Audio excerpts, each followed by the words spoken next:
merasakan sakit di punggung, dan awalnya nggak seberapa bagaimana gitu ya, tapi lama-lama makin sakit. Kemudian sesudah periksa, singkat cerita ternyata didiagnosa kanker paru dan sudah stadium lanjut. Nah pada waktu itu, jadi saya benar-benar, karena saya anak tunggal, saya nggak punya kakak, nggak punya adik ya, itu anak tunggal ya. Jadi saya betul-betul merawat papi saya ini. Sedangkan ibu saya atau mami saya tidak tahan melihat papi saya yang sering kesakitan dan itulah, emang ekspresikan itu ya. Jadi saya melihat di mata kepala saya sendiri bagaimana rasa sakit yang dirasakan papi itu, dari mulai yang cuman aduh sampai akhirnya aduh, sampai di ujung lorong tuh kedengeran kalau dia udah teriak ya. Bahkan sampai terburuknya dia sampai ngomong, udah ambil pisau, potong aja saya, gak tahan sakitnya gitu ya. Sampai akhirnya dikasih morfin dan sebagainya. 3 bulan berjalan, Agustus 2016 papi saya berpulang ya. Kembali kepada Sang Penciptanya. Itu pukulan yang berat buat kami ya. Kanker paru-paru ya, berangkat akhirnya gitu ya. Dan pada waktu itu belum ada AFC, udah pasti ya. Nah lalu di Mei 2020 pada waktu pandemi, di satu malam saya lagi berbenah gitu ya, terus saya merasakan sakit di sekitaran maaf kata di payudara saya sebelah kiri. Nah sakit dan 2 hari kemudian saya ke dokter. Singkat cerita pada waktu itu dibilang, ibu karena lagi pandemi nggak boleh bolak-balik ke rumah sakit untuk periksa, jadi langsung di shortcut untuk biopsi. Kalau ibu datang lagi udah langsung operasi. Saya sempat second opinion ke dokter yang lain karena ternyata hasilnya itu tumor ganas. Jadi di Mei 2020 saya didiagnosa kanker payudara stadium 2 ya. Waktu itu saya nggak kepikir nggak kepikir soal bulannya kok sama. Waktu saya menyiapkan materi ini untuk saya sharing, saya baru ngeh kami sama-sama ditemukan sakit di Mei, di bulan Mei. Tak apa artinya, nggak ngerti, mungkin kebetulan aja ya. Tapi pada waktu itu yang saya pikirkan umur saya 40 tahun. Dan saya cuma mikir, aduh, papi saya pergi di umur 80 tahun pada waktu itu dia. Saya masih 40 tahun, saya didiagnosa kanker payudara. Dan perkataan dokter waktu itu hanya bilang, karena ini tumor ganas harus diangkat satu, gitu ya. Akhirnya udah saya cuman berpikir sebentar tentang kenapa di umur 40 saya dapat, tetapi saya nggak mau berlama-lama karena yang saya lihat adalah anak-anak saya ada 2, waktu itu mereka masih SD itu. Menurut saya perjuangan kita sebagai orang tua itu adalah buat anak-anak. Jadi kalau saya pikirkan adalah, bahkan maaf kata saya nggak terlalu mikirin suami saya pada waktu itu ya, tapi karena saya melihat ke anak-anak saya nggak sanggup meninggalkan mereka gitu ya. Dan kemudian yang juga tidak kalah sedih adalah saya melihat ibu saya, karena kebetulan mertua saya dua-duanya juga di tahun sebelumnya sudah berpulang, jadi tinggal ibu saya aja, dan dia hanya punya 1 anak yaitu saya. Jadi buat saya bayangkan di posisi ibu saya itu menyakitkan gitu. Dipergi kan orang tua paling sakit ya, kalau yang berangkat duluan itu anaknya gitu. Kenapa nggak saya? Gitu, kasarnya gitu. Jadi saya cuma berpikir, saya sebagai orang tua untuk anak saya sebagai anak untuk ibu saya. Maka saya cuma berpikir, bagaimana saya bisa untuk sembuh gitu. Bagaimana caranya gitu ya. Dan waktu itu saya belum ketemu AFC, padahal udah 2020, belum ada yang ngasih tahu saya. Yang ada cuman ya udah kalau gitu harus berusaha untuk berobat. Tapi singkat cerita, saya nggak bisa menggunakan fasilitas yang lebih, maksudnya BPJS gitu ya, nggak bisa menggunakan itu karena dokter yang mengobati saya ini kemudian bilang kondisi ibu sebetulnya walaupun sudah diangkat tapi masih cukup baik. Tapi tetap harus menjalani imunoterapi. Ya, akhirnya dilakukan 11 kali imunoterapi. Efek imunoterapi sebetulnya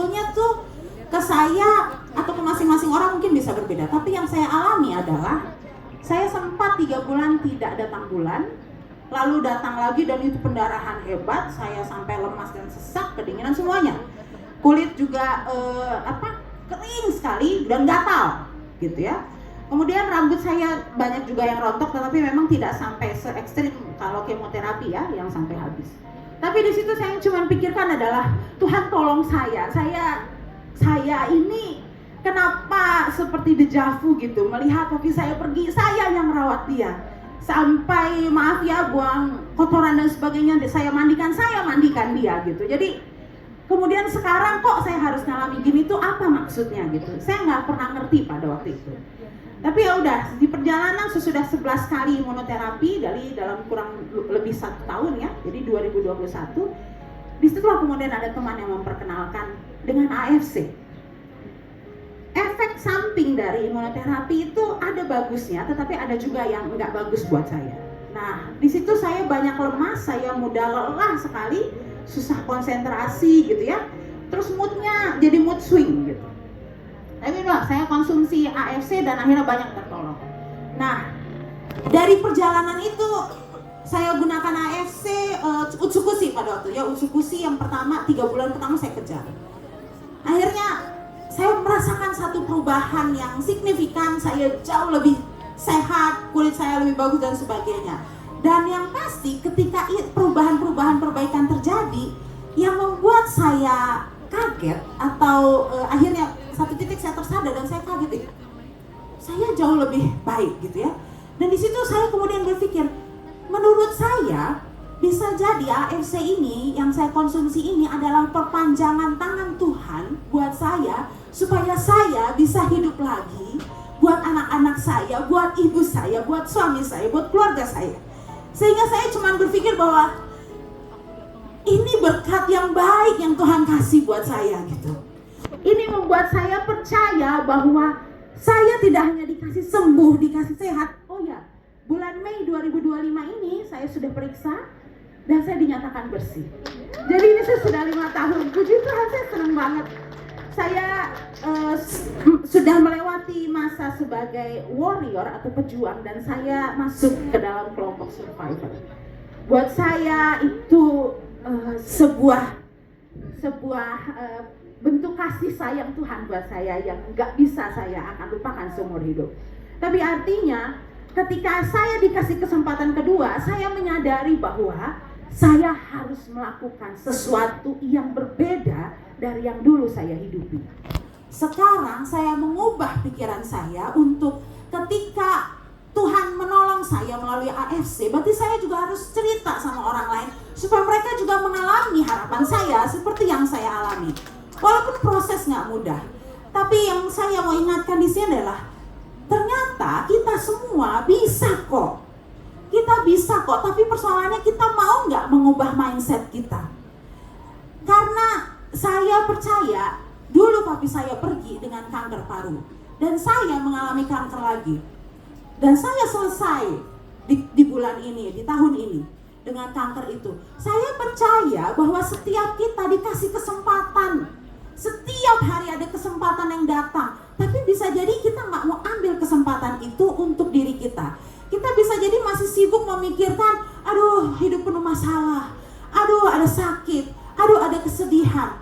Tapi kemudian mungkin kita boleh seperti halnya yang saya lakukan, saya mengubah sudut pandang saya. Kalau tadinya saya melihat dari sudut pandang sakit saya adalah sebuah masalah, sebuah kesedihan, sebuah penderitaan, sebuah nasib yang buruk gitu. Tapi kemudian saya ubah melihat dari sudut pandang yang lain bahwa ternyata itu adalah kesempatan untuk saya hidup lagi dan saya cerita ke orang lain, karena saya ingin juga mereka sehat, mereka bisa berhasil, dan yang pasti saya bisa kembali membangun mimpi saya. Mimpi itu yang bikin kita bertahan ternyata, karena mimpi adalah harapan. Jadi itu yang terus saya bayangkan di dalam pikiran saya, sehingga itu yang mau saya bagikan juga ke teman-teman. Teman-teman, apapun kondisi kita saat ini, ada di titik terendah apapun keadaan kita, tapi pilihan itu di tangan kita. kita mau berjalan lagi atau kita mau berkubang di situ dan kita nggak kemana-mana gitu. Kalau menurut saya jangan. Ketika hidup kita susah, jangan kumpul dengan orang-orang yang juga keadaannya lagi nggak oke. Jangan hanya di situ aja, tapi carilah orang-orang yang bisa membuat kita terinspirasi. Karena seringkali kita gitu, aduh hidup saya susah, iya hidup aku juga susah. Terus kita mau kemana? Aku juga nggak tahu. Nangis bareng, hari itu boleh, tapi besok udah nggak boleh lagi. Harus jalan lagi. Seperti Bapak Ibu ada di sini, itu bukan kebetulan loh Bapak Ibu. Saya percaya itu. Ketika saya diperkenalkan tentang AFC, itu bukan kebetulan. Tuhan sudah bikin AFC itu buat saya. Anda datang ke sini bukan kebetulan. Tuhan ingin Anda mengalami perubahan yang signifikan dari mindset kita, dari kesehatan kita. Jadi Bapak Ibu, teman-teman semua, saat ini, detik ini, lakukan sesuatu buat hidupmu. Usia berapapun kita, warisan apa yang mau diberikan ke generasi di bawah kita? Apakah warisan hidup yang susah dan penuh derita? Atau kita mau memberikan nilai-nilai semangat, kebangkitan yang inspiratif? Karena hidup akan berjalan terus. Tapi itu besar. Warisan nilai-nilai yang menguatkan itu sangat luar biasa. Jadi Bapak Ibu semua, saya mau ajak kita semua. Siapa yang mau berkomitmen bersama saya untuk mengubah hidup? Untuk mau berani menghadapi kehidupan ini? Karena kitalah yang bisa membuat perubahan kalau kita mau berani. Saya undang teman-teman semua, bagi siapapun Anda, muda, dewasa, tua dan sebagainya, silakan maju ke sini bersama saya dan kita akan bangkit bersama dengan AFC. Kita akan berhasil bersama. Ayo semua bangkit berdiri dan kita semua naik ke atas panggung ini.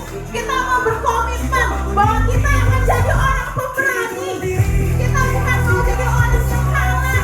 Kita nggak boleh menyerah. Kita harus terus maju. Karena Tuhan sayang sama kita. Tuhan sayang sama generasi-generasi di bawah kita. Lakukan perubahan. Bangkit Bapak Ibu, bangkit teman-teman. Jangan tunggu kesusahan atau hidup ini yang sementara ini akan selesai. Jangan. Kita sama-sama harus bangkit. Kita sama-sama